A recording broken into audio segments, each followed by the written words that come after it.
qalxana bənzər vəzi. Qalxana bənzər vəzi səndən təmiz kalsium istəyir.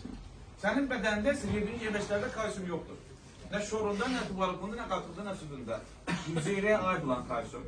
Çünki heyvanlar nə ilə qidalanır? Kamikorma ilə. Kamikorma ilə qidalanan heyvanın südü təmiz kalsium ola bilər. Təmiz kalsium nədir? Ananın süd vəsindən əmələ gələn kalsium təmiz kalsiumdur. Skeletimizdən anamızın süd vəsi kalsiumu çıxarır və uşağa verir. Yoxdur təmiz kalsium hüceyrədə. Onda nə edir? Qalxana bənzər vəzdə kalsiton hormonu hazırlamaq istəyir. Qalxana bənzər vəzin işi kalsiton hormonu və yod sintez eləməlidir. Onda avtomatik geri sənin skeletindən kalsium olur. Kalsiumu uğrayanda sənin kəllə sümüklərin boşalmağa başlayır. Saçın tökülür birazdan. Sonra boyun sümüyündə ağrılığa başlayır. Astaxan vurur. Sonra bel sümüyündə. Sonra fəqərlərdə, qabrıqalarında və deyirsə, ay Allah, səhərə qədər yatmışam, amma sızıldamışam. Sümüyüm elə ağrıyır ki, elə sızıldayır ki,